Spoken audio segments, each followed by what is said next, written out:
안녕하세요. 오마이뉴스 김병기 기자입니다. 저는 지금 세종보 천막농성장 앞에 나와 있는데요.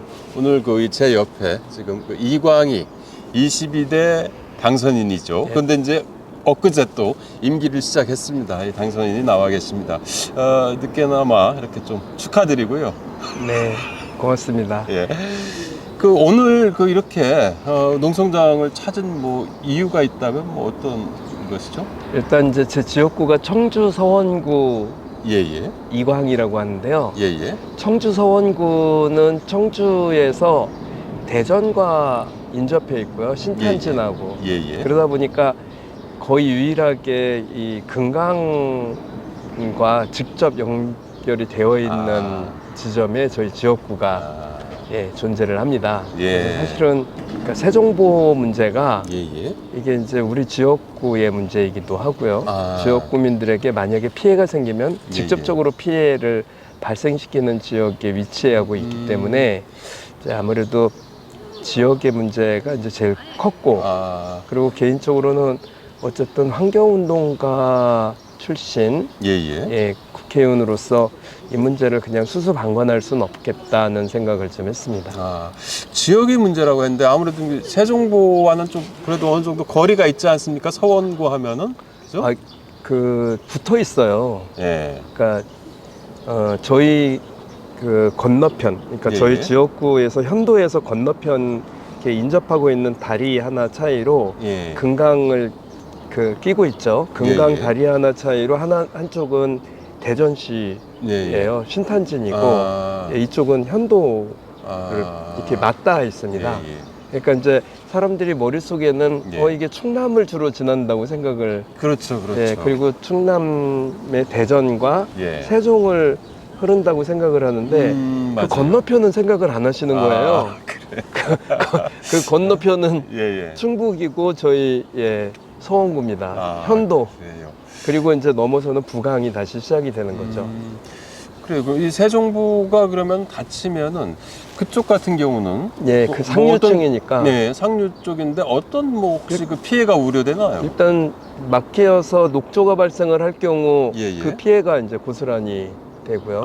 녹조가 무슨 이제 녹조가 필 테니까. 1차는 예예. 그리고요? 그리고 이제 물이 많아지면서 생기는 각종 예예. 예컨대 지난번에 금강이 수해냈을 때 저희 현도면도 피해를 봤었거든요. 그래. 거기도 수해 피해가 좀 있었습니까? 여기에 이제 금강이 어쨌든 넘치거나 금강에 물이 많아지면 예예. 수해 피해가 를 입는 상류 쪽에 위치를 하고 있으니까 당연히 이제 직접 영향을 받는 곳입니다.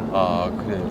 원래 이제 수문을 사실상 지금 열어놓고 있거든요. 열어놓고 있지만은 지금 3분의 1 정도는 4m 높이 콘크리트 보로 그냥 강을 막아놓은 상태예요, 사실은. 지금 저희가 촬영하고 있는 저쪽에 지금 보이는 예, 그렇죠. 위치하고 있는 말씀하시는 거잖아요. 예, 맞습니다. 저쪽에. 네네. 저쪽은 지금 수력 발전소가 있고 그 밑에 이제 이렇게 쫙 해서 보가 이제 있는데 그럼 사실 홍수 위험을 높인다는 것은 이 감사원 감사 결과에서도 다 나온 바인데 어쨌든 저걸 이제 닫는단 말이에요. 닫겠다라는 이런 것인데 왜 이렇게 윤석열 정부가 이 사안에 대해서 총선에서도 참패했지 않습니까? 근데 참패했음에도 불구하고 지금 막 밀어붙이고 있습니다. 왜 이런 것 같습니까? 제가 보기에는 어떤 가뭄에 대비를 하거나 홍수 조절용이라고 생각하기에는 이거를 밀어붙인 시기 자체가 너무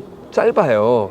그렇죠. 어떤 연구를 한 것도 아니고 맞아요. 그냥 밀어붙이는 측면에서 보면 예. 현재 정부의 인사들이 주로 이명박 정부 때 했었던 분들이라 이명박 시즌 2를 만들고 싶어하고 이명박 대통령 당시에 문제를 일으켰었던 거를 그대로 다시 반복하는 있죠, 그러기 위해서 이걸 닫겠다 이렇게 하는 것 같아요. 그러니까 문재인 정부 당시에 4년간 준비를 해서 열고 그 결과를 같이 토론해내고 공론화 과정을 거쳐서 결과를 냈었던 것에 대해서 보름 만에 뒤집을 수 있다고 보지 않는 거잖아요. 그리고 어떤 회의를 정상적으로 했거나 이런 것도 없이 그냥 검증도 하나도 안 한 상태고 그리고 또 의견 수렴도 전혀 안 된 상태에서 거의 일방적으로 그냥 독주하고 있는 거죠. 그랬다는 거는 그냥 문재인 정부의 어떤 그 과정 자체를 지우고 원래 이명박 정부의 당시로 돌아가고 싶다는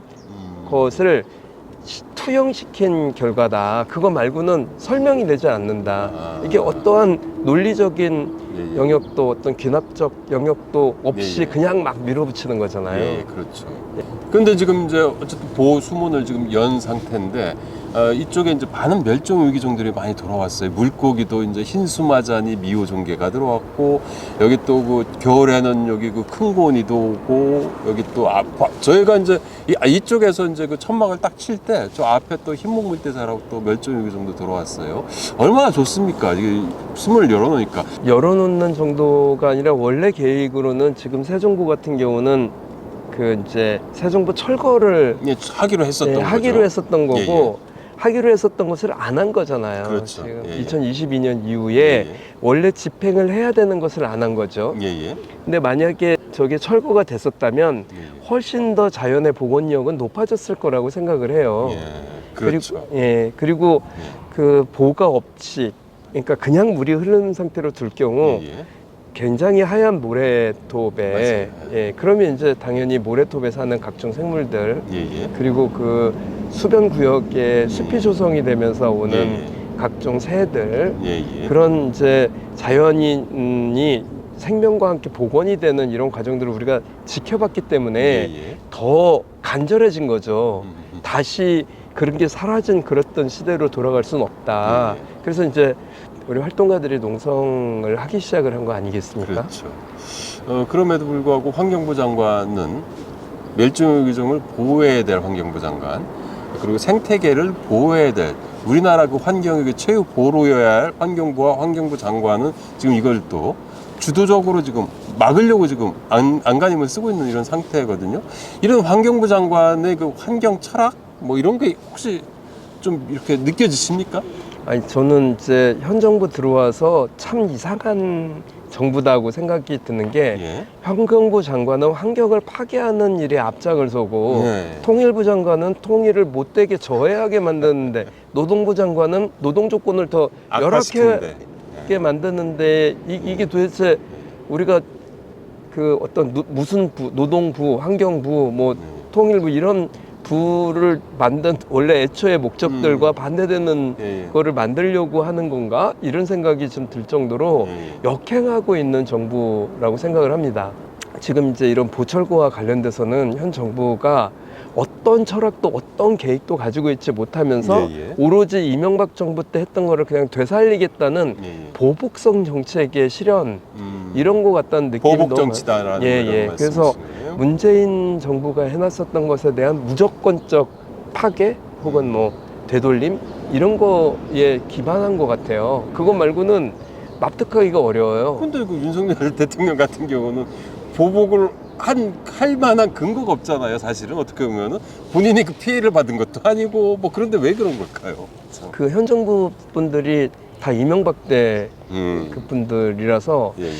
그 세간에 도는 그 이명박 정부 당시의 인사들의 복귀와 귀환 뭐 이런 게 사실인 거 아닌가 이런 생각을 할 수밖에 없는 상황이에요. 특히 환경 쪽은 우리가 4대강 때 얼마나 지난하게 4대강 반대 투쟁을 했습니까? 그렇죠.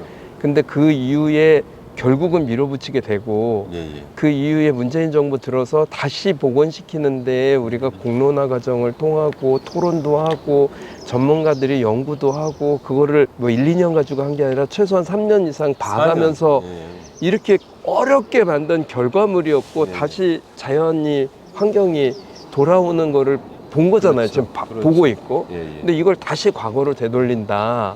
이게 정상적인 정책의 시행일까요? 근데 이제 저는 이제 개인적으로는 이제 이번에 그 총선에서 윤석열 정부가 이제 그 여당이 집권 여당이 이제 그 참패하고 나서 좀 바뀔 줄 알았어요. 근데 지금 전혀 뭐 그런 모습을 보여주지 않는 것 같아요. 특히 이제 이런 것 같은 경우 물 정책이나 뭐 이 최종 뭐 철거 문제 같은 경우도 이 문제뿐만이 아니라 거의 모든 부분에서 예. 전혀 바뀌지 않고 그냥 원래대로 하던 대로 그냥 하시는 것 같아요. 오히려 더 속도를 붙이는 것 같은 느낌마저 들어요. 그렇죠. 그러니까 뭐 이번 총선의 민의와 민심은 나하고는 전혀 상관이 없다는 투로 이런 대통령을 우리가 이런 대한민국의 민주주의 수준이 이 정도밖에 우리가 해놓은 게 없나에 대한 자괴감이 들 정도로 당선인으로서 이렇게 도대체 내가 맞설고자 하는 정부가 도대체 어떤 정부인가 이런 그러면 내가 앞으로도 발언하고 그 뭐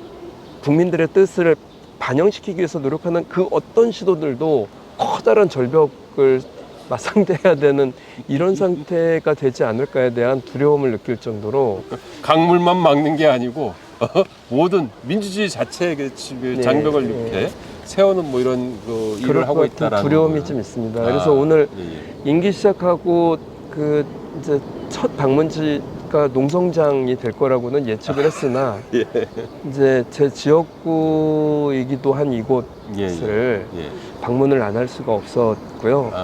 그래서 좀 활동가들에게 힘도 실어주고자 했고 오늘을 기점으로 해서 그 좀 급변하는 상황이잖아요. 곧 강제철거가 예고가 되어 있는 이런 상태에서 당선인 신분에서 이제 국회의원이 된 신분으로 돌입을 하면서 바로 여기 와서 함부로 그런 공권력을 남용하지 말아라는 경고의 메시지를 좀 주고 싶었습니다. 아, 그렇군요. 저기 마지막으로 그 지난 27일인가요? 그 국회에서 그 야사당이 당선인과 그 의원 포함해서 이제 그 12명이 이제 그 공동 주최해서 기자회견을 이렇게 했는데요.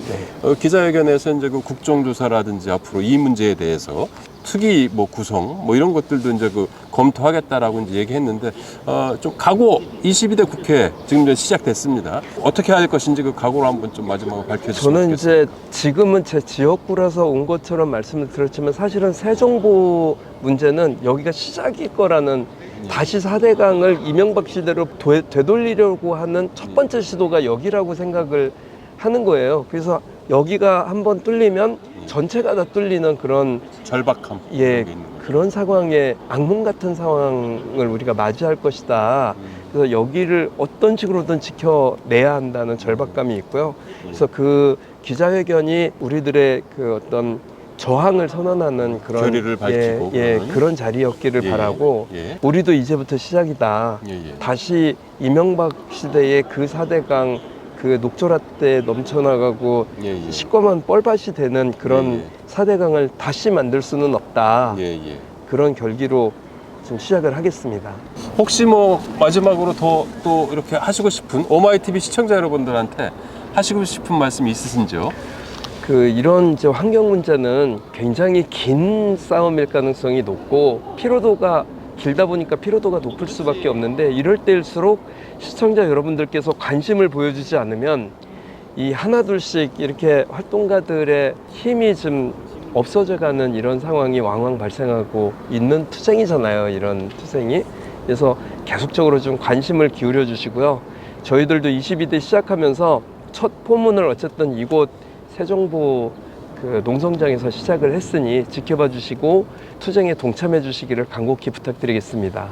아이고, 그 의원님 오늘 그냥 농성장에 오셨는데 그냥 급작스럽게 제가 인터뷰를 요청했는데 이렇게 또 응해주시고 여기 농성하시는 분들한테 힘내시는 말씀 많이 해주셨는데 너무 감사합니다. 네, 감사합니다. 네, 감사합니다. 네. 금강아 불러라, 낙동강아 불러라, 영산강도 불러라, 섬진강도 불러라, 한강도 불러라, 강물아 불러라.